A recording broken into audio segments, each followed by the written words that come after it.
All right, Shalom. First and foremost, I want to give all praise, honor, and glory unto Yahweh by Yashim, Yahweh Shai by Yashim, Rakah HaKwadash. Double honors to the apostles, the bishops and elders of Great Millstone who rule and teach well, and peace and salutation unto the hopeful elect, the 1/3 of Yasha Allah, upholding the law, statutes, and commandments to the best of their ability. Peace and salutation. This is the brother Bakwasha. Just want to go into a quick lesson through the spirit. Really talking about some of the philosophies that Esau has been working in the backdrop that are now maturing. And we're now finding out, just like with this, N-W-O, all of these things were done from, I believe his name was Adam Weishaupt or Wissenhop or something like that. You brothers can look into it. Going into, the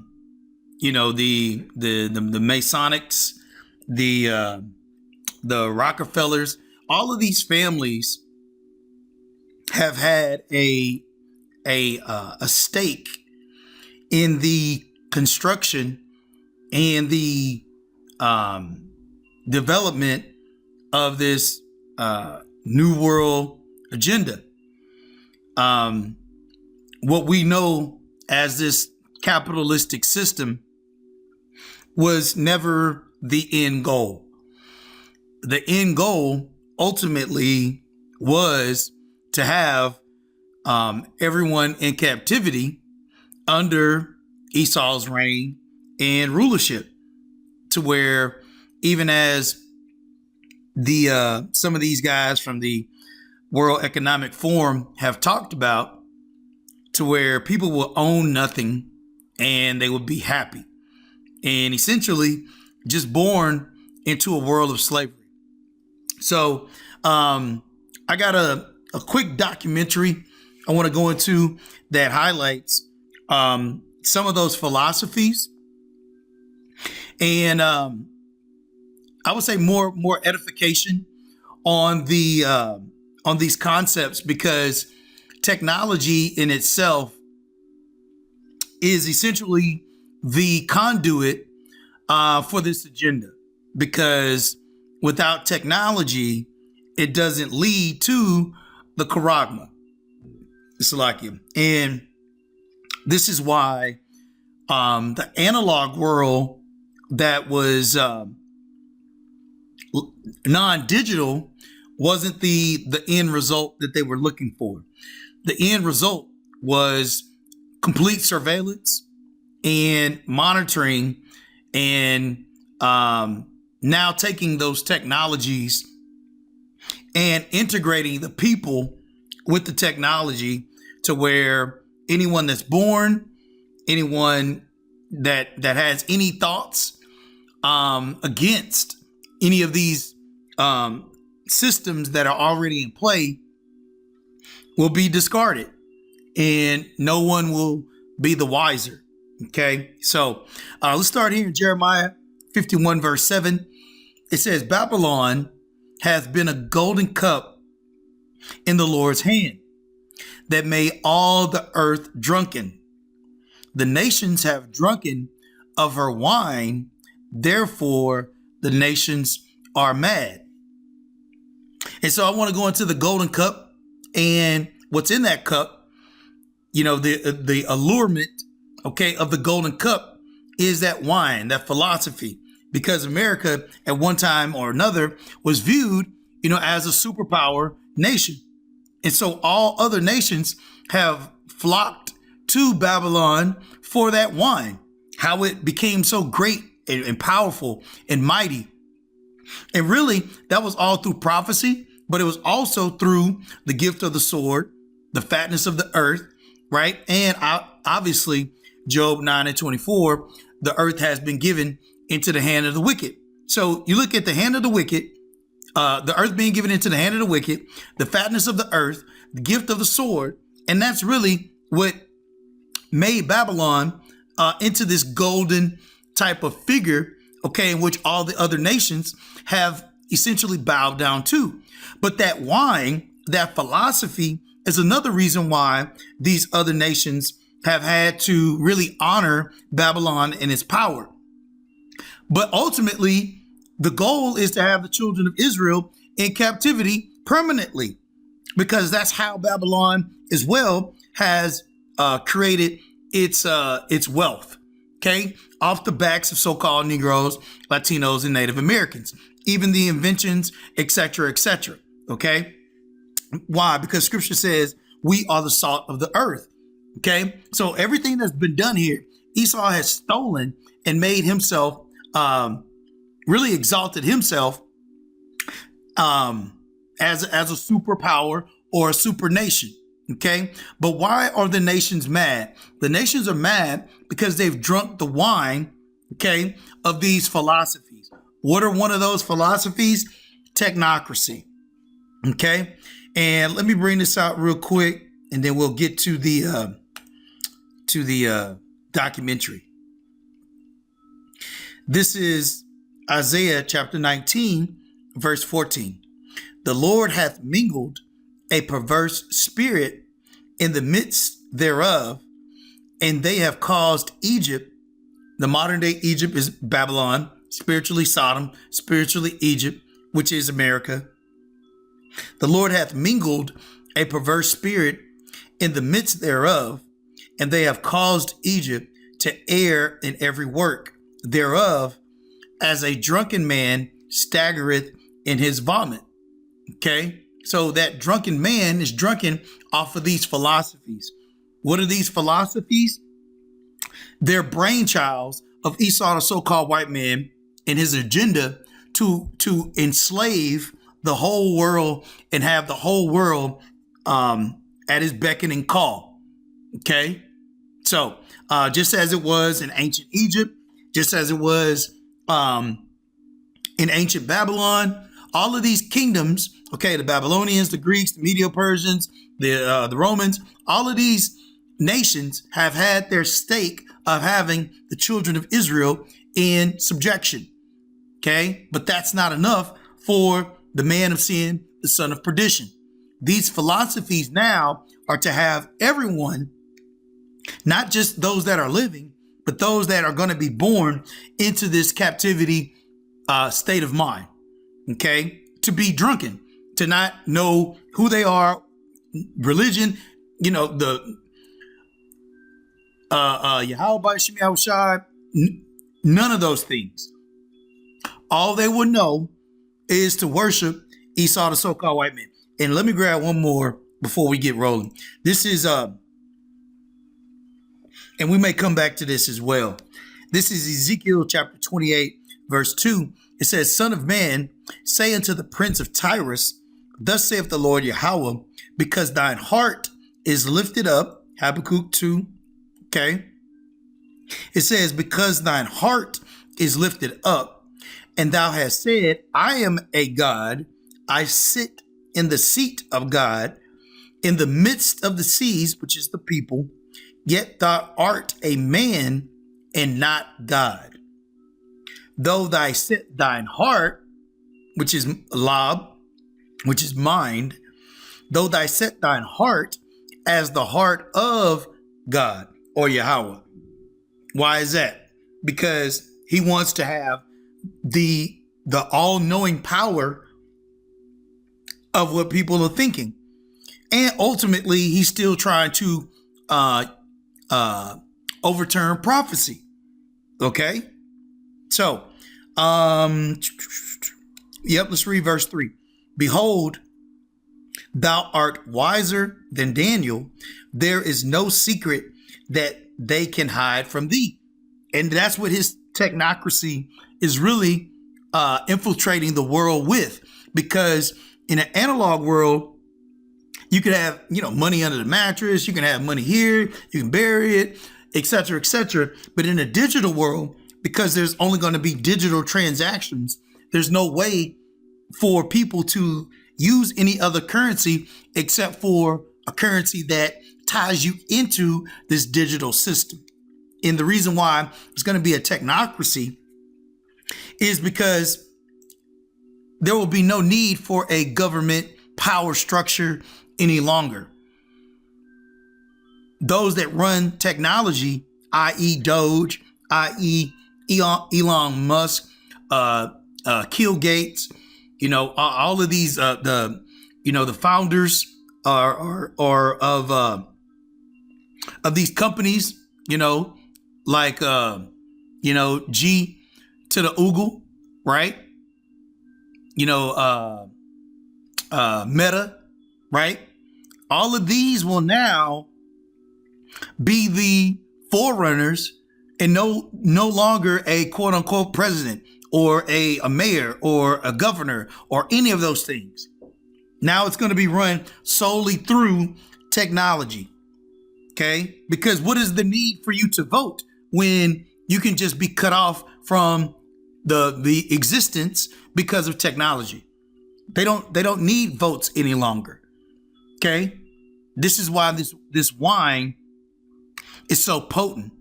Okay? And literally it's turning back into, and one of these terms we may get into, it's called scientific dictatorship. Okay? So, Lord will, this will be edifying. I may be all over the place, but it's just some good content. It's about maybe 8 minutes. So we'll pause and bring out a couple precepts. And if brothers want to add some more precepts, feel free. Along scientific and engineering lines. Researcher Patrick Wood is one of the first to take note of the importance of the historic technocracy movement. Wood had partnered with Anthony C. Sutton, the famous British-American economist, professor, and writer. Sutton himself produced numerous books explaining the intersection of powerful people and secret societies. In the late 1970s, Woods and Sutton co-authored 2 volumes of Trilaterals over Washington, focusing on the then new organization, the Trilateral Commission. It was Patrick Wood's studies of the Trilateral Commission which led to his understanding of historical technocracy. This is a system that was created back in 1930 at Columbia University, the seat of 1930, Columbia University. Okay. So if you think about some of these Ivory League universities, we always talk about Skull and Bones, we talk about Yale, we talk about Harvard, all of these institutions of quote unquote higher learning have only been set up for the organization of these systems to keep the world in oppression. Okay? This is Psalms 52 verse 7. Lo, this is the man that made not Yahweh his strength, but trusted in the abundance of his riches and strengthened himself in his wickedness. Okay? This is who we talking about. Talking about the damn devil. All right? All of these people that are at Columbia University, I'm pretty sure none of them were Jake. Okay? But I just wanted to reference that because even to my own understanding, I had recently heard about technocracy maybe 5 to 10 years ago, but didn't know that it was going on since 1930. Okay, let's play a little bit of that again. Sutton co-authored 2 volumes of Trilaterals over Washington, focusing on the then new organization, the Trilateral Commission. It was Patrick Wood's studies of the Trilateral Commission which led to his understanding of historical technocracy. This is a system that was created back in 1930 at Columbia University, the seat of progressivism in America at the time. In the heat of the Great Depression, and a group of engineers and scientists at Columbia decided they could do better and that they would recreate an economic system that would replace capitalism and free market economics. They called it technocracy. It was to be a resource-based system, not a price-based system, where all assets, all resources of the world be controlled by them, the technocrats. It was an interesting movement in that they had no use for politics or political structures whatsoever. At the time, they wanted to have President FDR, Franklin Delano Roosevelt, do away with the political system, declare himself dictator, and just simply appoint technocrats to run the whole country. Boom. Now, he said something that's so important. He said, and the technocracy and I'll play it back again. Yep, here it is. The Wadiyah by Shemi Awashad. The technocracy, it was to be a resource-based system, not a price-based system. Because capitalism is based off of price. Resources are based off of people and material. Okay? So now it's a hoarding of material and people, and now dictating to them that this is what they're going to use. It's not based on how much money you have, because money in itself will not be relevant. It'll all be a point base or a universal basic income, right? All of these are just steps towards a point-based system. And with those points, those are going to change and they're going to alter. So your work, whatever that may be, won't determine a price. It'll determine the resources that you're provided. Okay? And that's the reason why they started this system well after the capitalistic system began, because they had this whole agenda in their minds. Okay? Going right back to Ezekiel. Son of man, say unto the prince of Tyrus, thus saith the Lord Yahweh, because thine heart is lifted up, and thou hast said, I am God. That is what Esau is looking to fulfill, his enterprise. Okay? Hell on earth, literally. Okay? Based system where all seat of progressivism in America at the time, in the heat of the Great Depression, and a group of engineers and scientists at Columbia decided they could do better and that they would recreate an economic system that would replace capitalism and free market economics. They called it technocracy. It was to be a resource-based system, not a price-based system, where all assets, all resources of the world be controlled by them, the technocrats. It was an interesting movement in that they had no use for politics or political structures whatsoever. At the time, they wanted to have President FDR, Franklin Delano Roosevelt, do away with the political system, declare himself dictator, and just simply appoint technocrats to run the whole country. And they wanted him to dismiss Congress and all of Congress home. And I mean, it was pretty crazy back in those days. The most influential proponent of the Not one Jake. Not even close. The original technocracy movement was a man named Howard Scott, a writer who founded the Technical Alliance in New York City in 1919. Scott believed that business owners lacked the necessary skills and data to reform their industries, and thus control should be handed over to engineers. Not one Jake. Potentially. 1913, Scott and fellow technocrat Walter Rautenstrauch formed the Committee on Technocracy at Columbia University. The group would eventually splinter, with Scott leading Technocracy Incorporated and fellow technocrat Harold Loeb in charge of the Continental Committee on Technocracy. Both Rautenstrauch and Loeb split with Scott in part because he was militant about his technocratic beliefs, where the other two men could be seen as more moderate technocrats. Scott began to focus his attention on designing the blueprint for how such a technocratic vision could come to life. Between 1933 and 1936, the first outline of the Technocratic Society came into view in the writings of Scott and in the official Technocracy study course edited and largely written by another technocrat by the name of King Hubbard. Hubbard and Scott assumed the preferred societal framework is a hierarchical organization. However, instead of businessmen, capitalists, or politicians, they believed it would be the engineers and technologists who operated a, quote, permanent, productive, and distributive system which will harness the energy resources of the country for the mutual benefit of the entire population. So they're going to operate all of the resources. So you're going to own nothing and you're going to be happy. Okay? Let's bring this out. This is Habakkuk chapter 2, verse 5. It says, let's get 4. Yep. It says, behold, his soul, which is lifted up. Ezekiel 28:2, Son of man, say unto the prince of Tyrus, thus saith the Lord Yahweh, because thine heart is lifted up.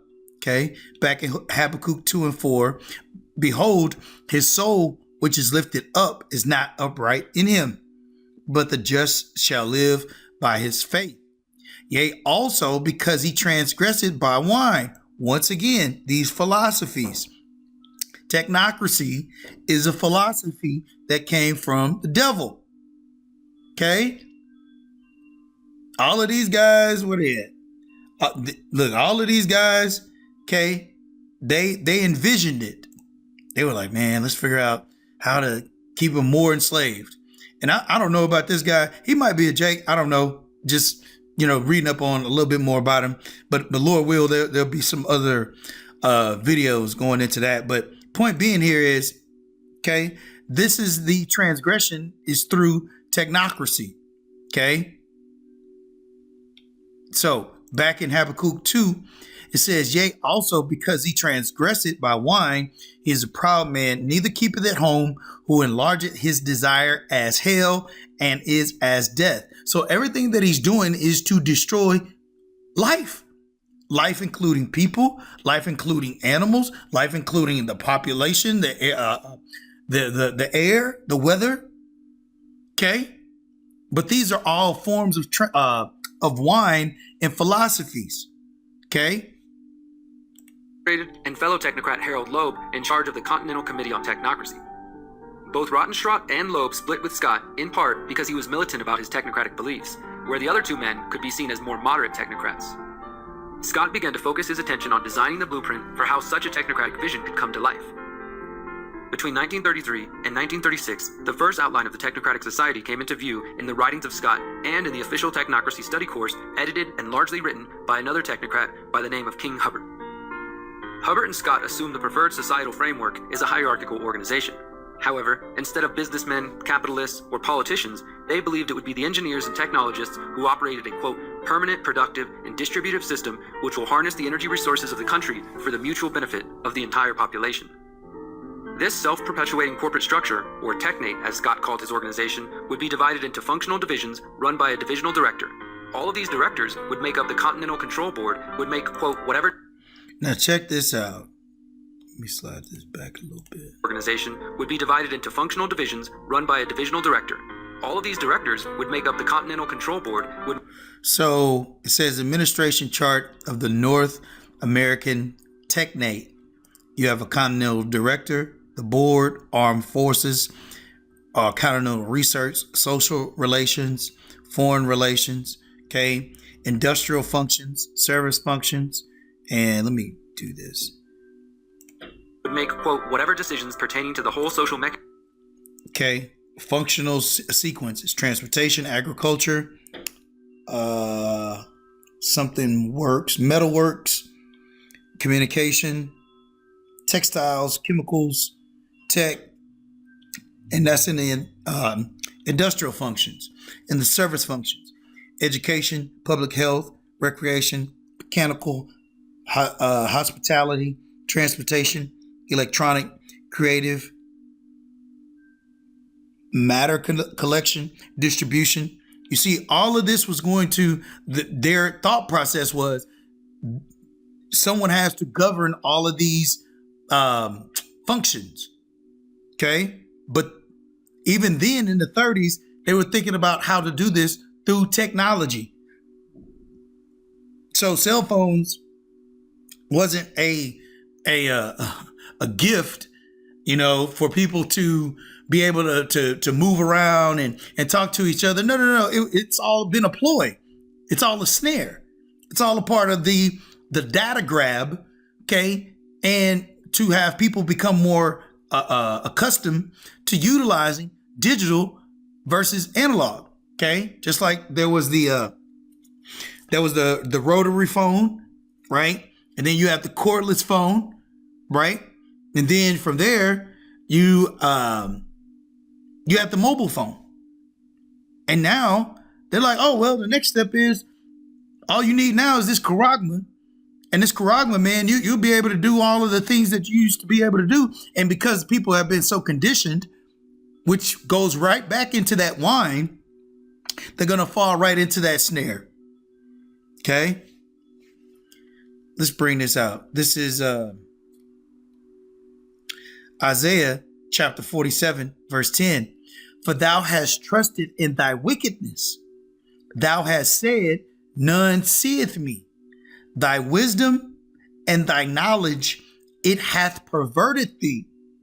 Because that's that perverse spirit that's in the midst of Egypt right now. Okay? Through Esau. those that are complying with this system are literally heaping more darkness on themselves, but they're also making more allegiance to this system. That's why scripture says that trust in the shadow of Egypt will be your shame. Okay.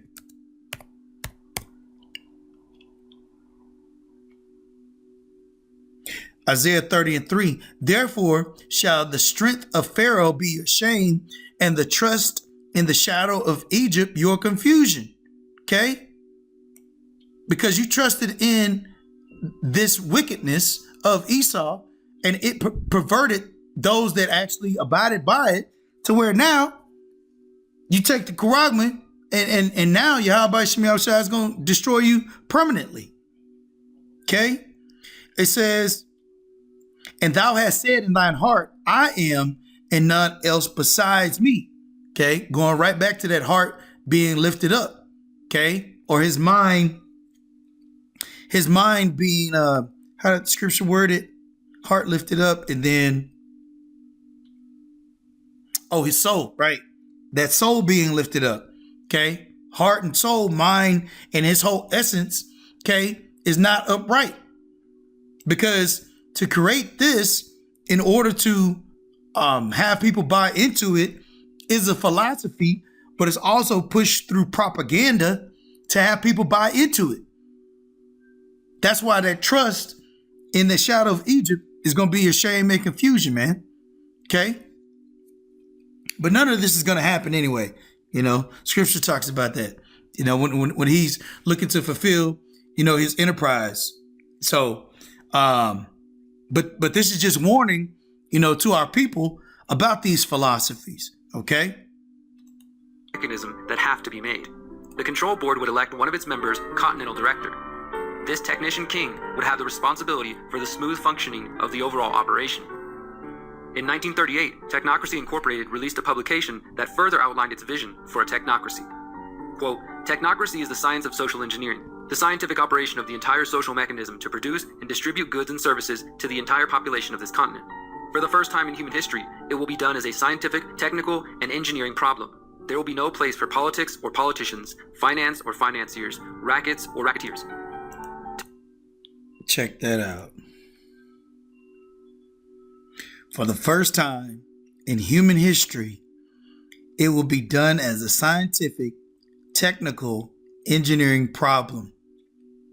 There will be no place for politics or politicians. And so, you know, we've seen that here. You got quote unquote Trump being the president, right? But then you have Elon Musk in a more authoritative role than Trump. And it was placed right there in front of all eyes to see. But for what reason? Because politics is no longer necessary when you control the access to the whole system. You can't get any money because there's no physical currency any longer. So you can't buy or sell. Because now you have to use digital payments or crypto. Okay? It says there will be no place for politics or politicians. And that's another reason why there's this mass layoff, especially in the government sector. Okay? More and more is that divide or that capstone, okay, that's on the dollar bill, okay, that capstone is making a more of a division, okay? Because that capstone is them being able to separate completely from the working class and now just live as rulers, okay? Which is why it's called a scientific dictatorship, okay? Because it's based on science. Just like the Pandeezy, right? They were going to be able to utilize medical martial law, okay? Another avenues outside of the government, outside of the Constitution, okay? Because it doesn't have any relevancy to the technocracy a vision. Because there's no laws anymore. All right. What else we got here? This is Psalm 64, verse 5. They encourage themselves in an evil matter. They commune of laying snares privily. They say, who shall see them? Because then, like how is there going to be any type of what do you want to call it? Uprising, okay, for lack of better words, towards the technocracy when it's no longer a government, when there's no longer political systems in place. You know, that was one of the quote unquote parts of the Constitution, you know, being able to I forgot how it's termed, but being able to basically contest government. Well, if there's no more government, but now the rule is in the hands of these technocrats, they're saying like how you gonna get to us? Now it's literally a shadow government because it doesn't have to be seen any longer. It just operates. And you may know the founders of all of these systems and etc., but you can't locate them because they control your money. They control your vehicle. They control the area in which you live. Just like the movie Enemy of the State. Okay? Or even better, Die Hard 3. Okay, I think it's 3. Where everything was ruled, okay, or governed jurisdiction, okay, through technology. People changing the lights remotely, being able to change the courses of airplanes remotely, just being able to tap into each of these networks. Okay? That's why it says, who shall see them? They search out iniquities, they accomplish a diligent search. That's their new economic order. The new international economic order. Okay? Because it's going to be a global system, a digital global system, a prison planet. They search out iniquities, they accomplish a diligent search, both the inward thought of every one of them and the heart is deep. Okay? Got like another couple minutes of this. For the first time in human history, it will be done as a scientific, technical, and engineering problem. There will be no place for politics or politicians, finance or financiers, rackets or racketeers. Finance or financiers.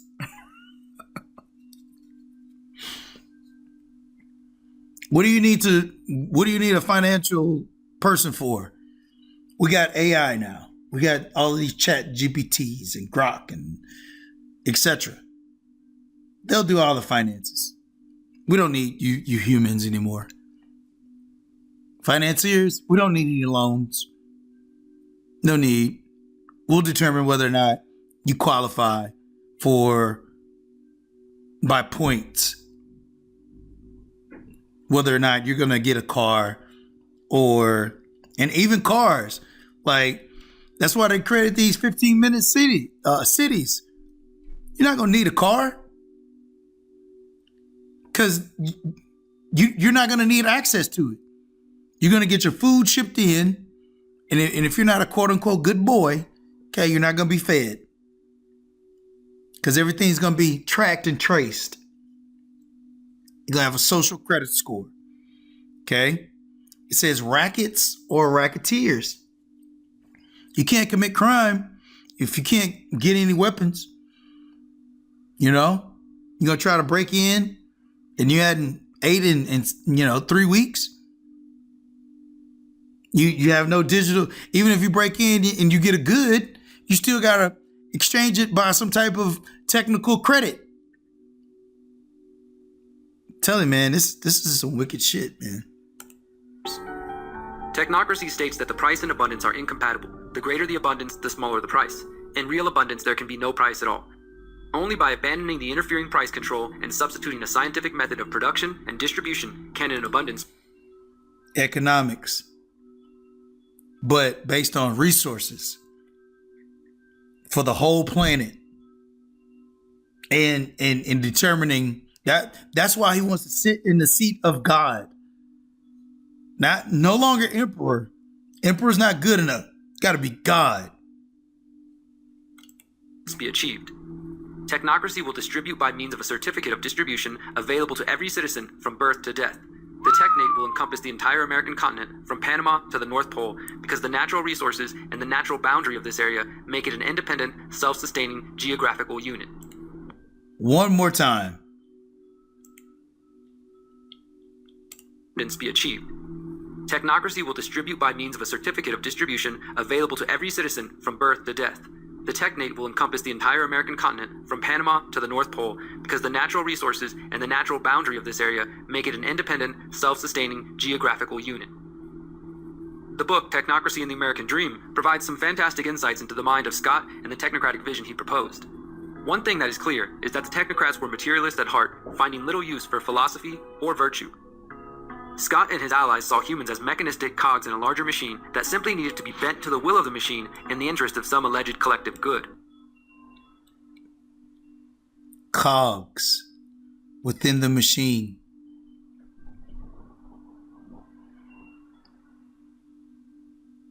That's what this philosophy is now has created. Your people's allegiance, okay, is now to the system.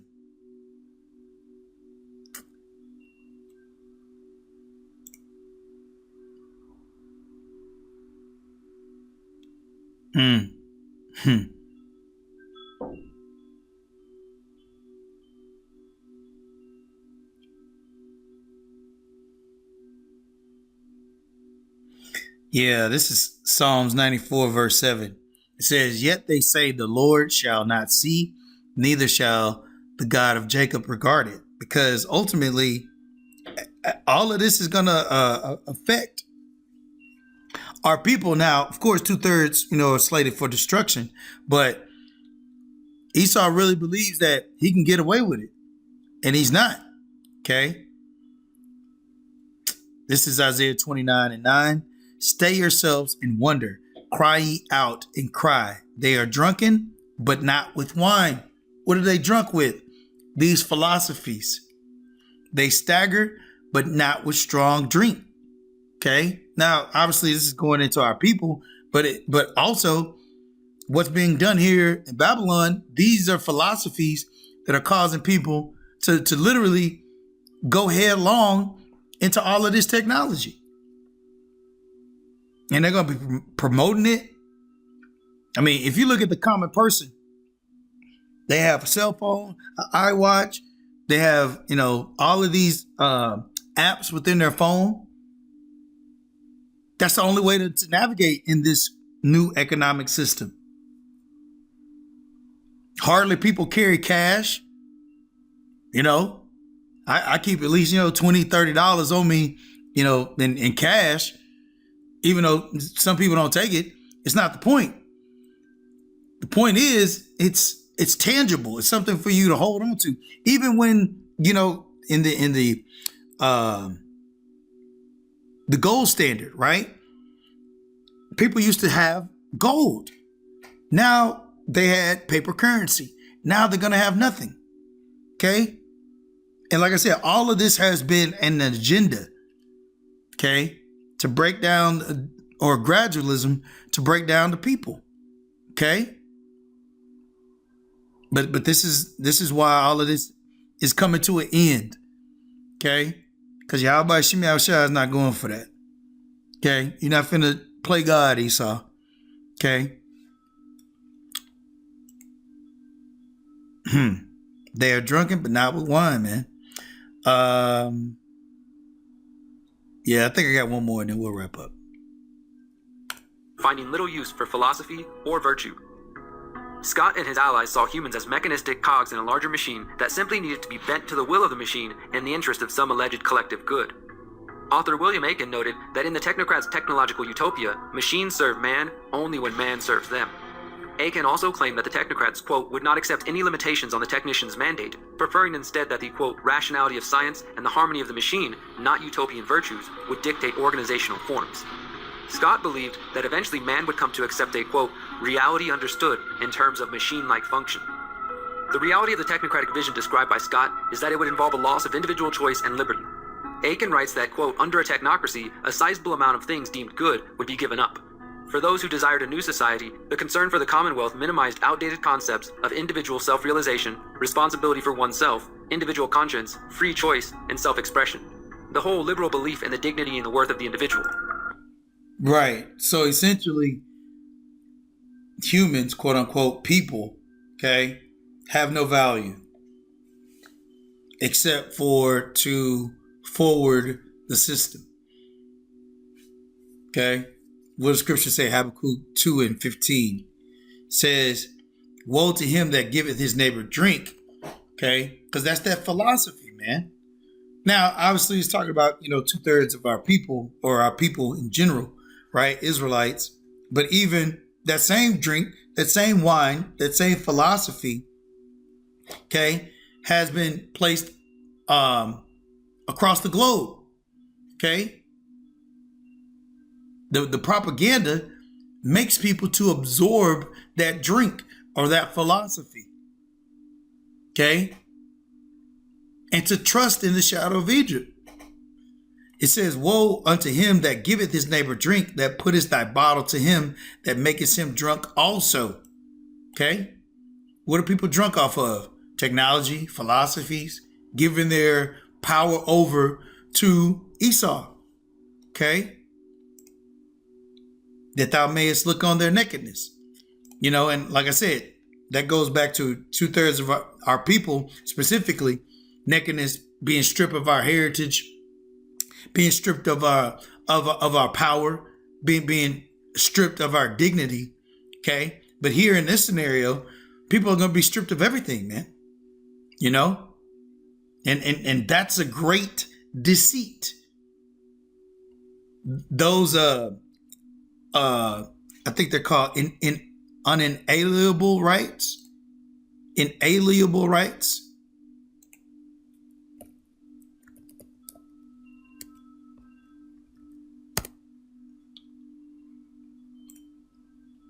Inalienable rights are fundamental rights that are inherent to all individuals and cannot be taken away by any government or authority.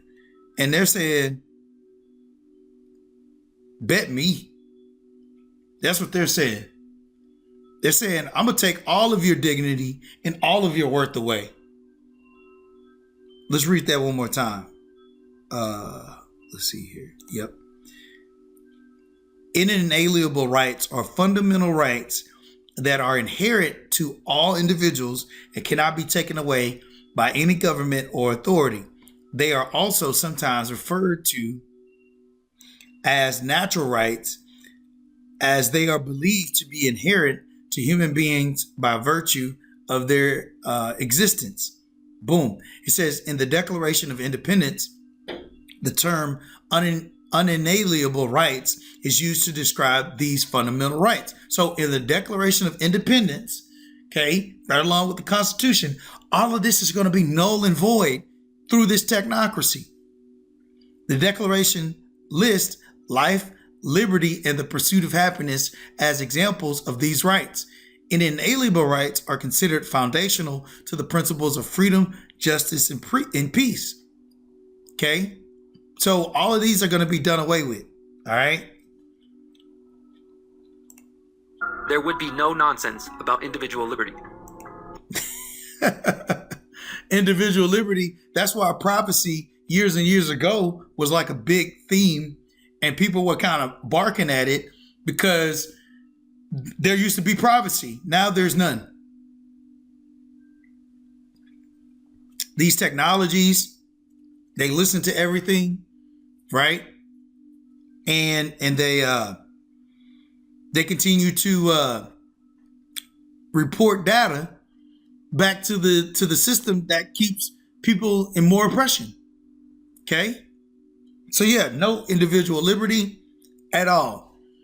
You're a part of the whole.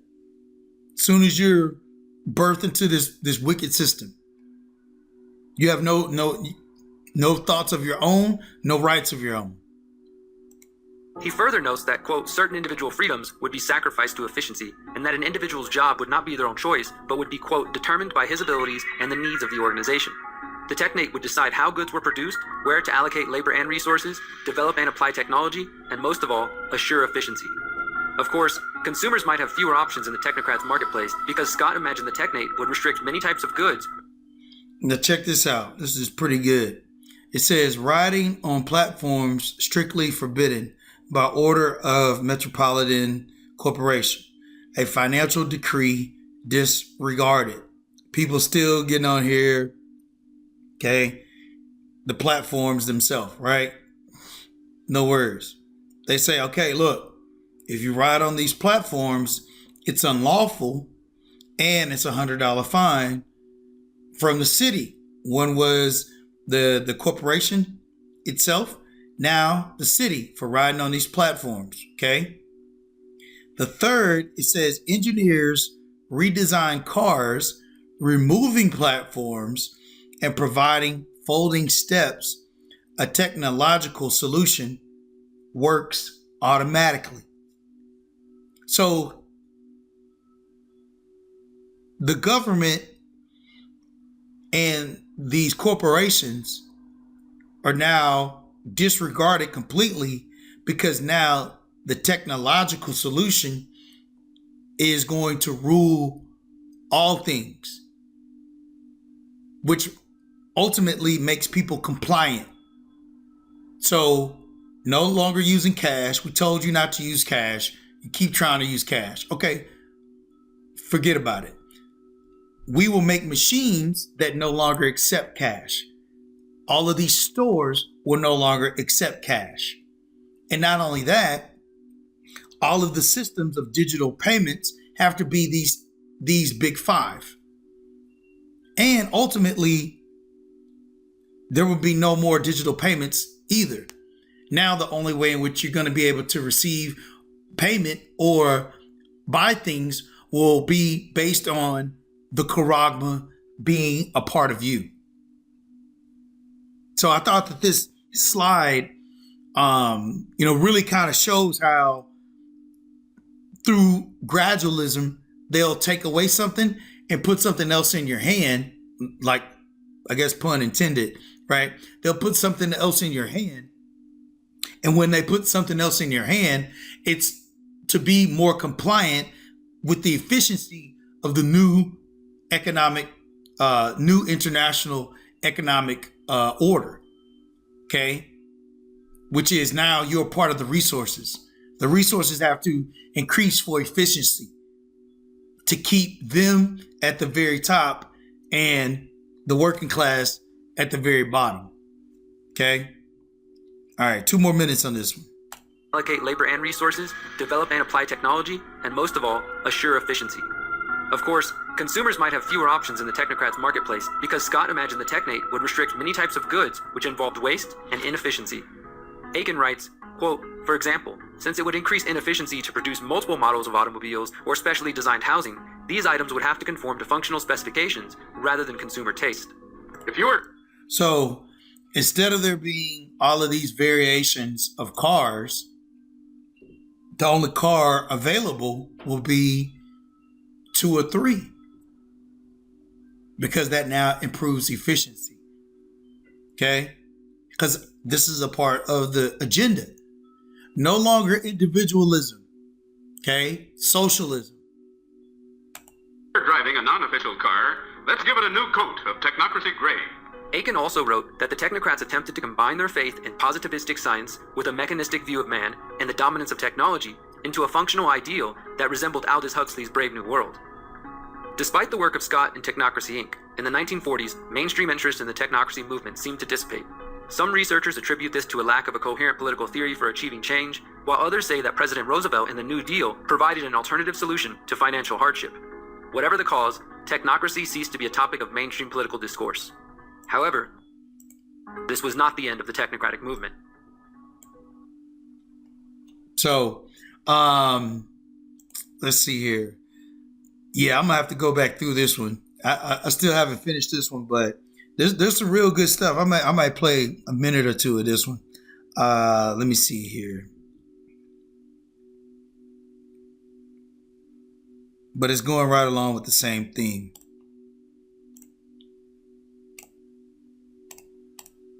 Interesting, because when you look into like Elon's past, not necessarily his, but his grandfather, Joshua Haldeman, he worked with this company called Technocracy Inc. out of Canada. And they sort of were inspired by this guy named Thorstein Veblen. And Thorstein Veblen essentially said that he wanted to establish a Soviet of technicians. Now this was... Who names their kid Thorstein? That's a crazy name, right? Yeah, and he said he wanted to set up a Soviet of technicians. So sort of this like government, owns not only all the companies, but also basically controls the market, tells everyone what to do. And it was sort of a 4-part thing. And you can even look at this. So this book that I'm going to be quoting this from is called Life in a Technocracy, What It Might Be Like. And it was written in 1933.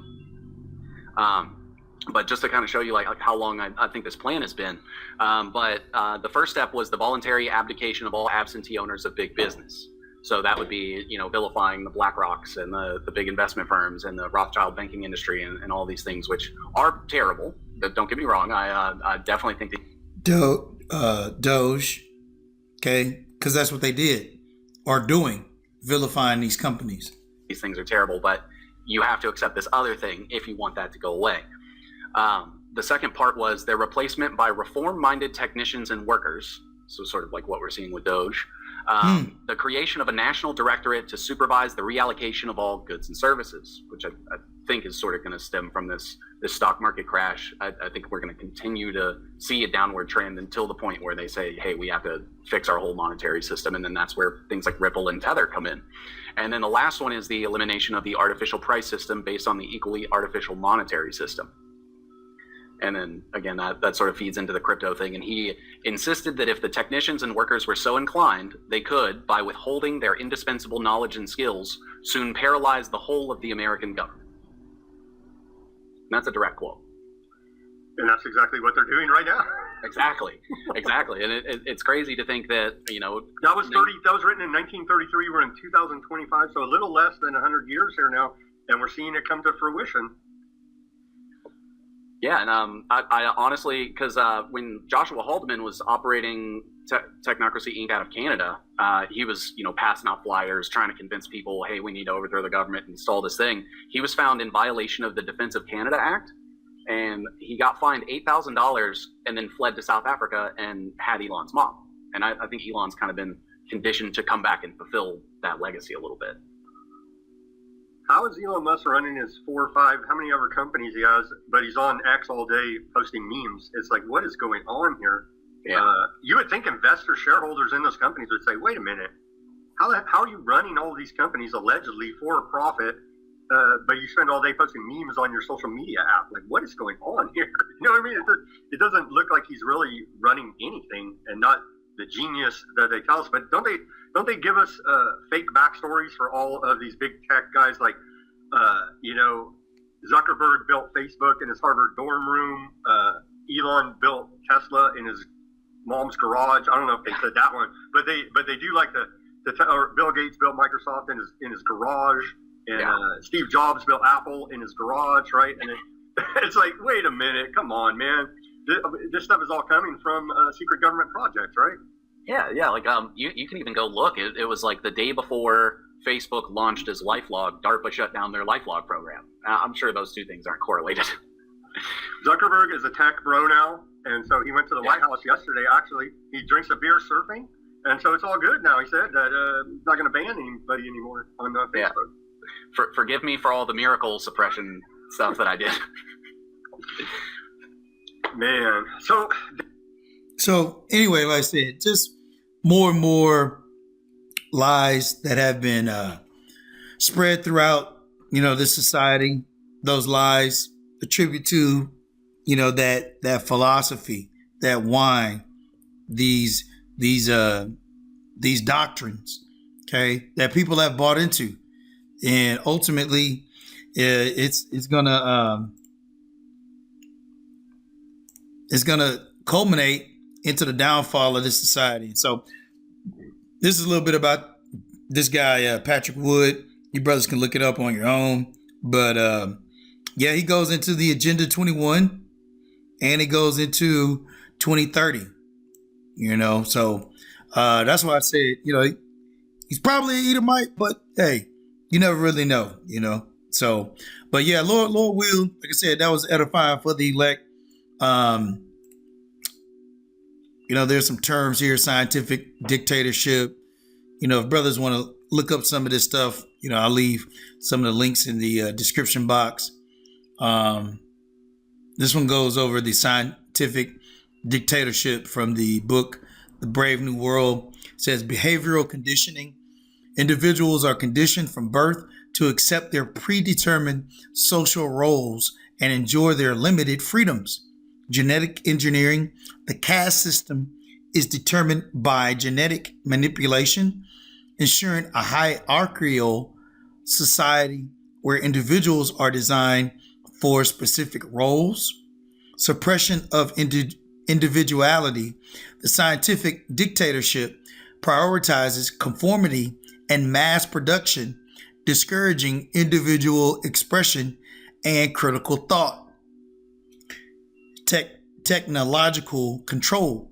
The government uses advanced technology, including propaganda, drugs like soma, and psychological manipulation to maintain control.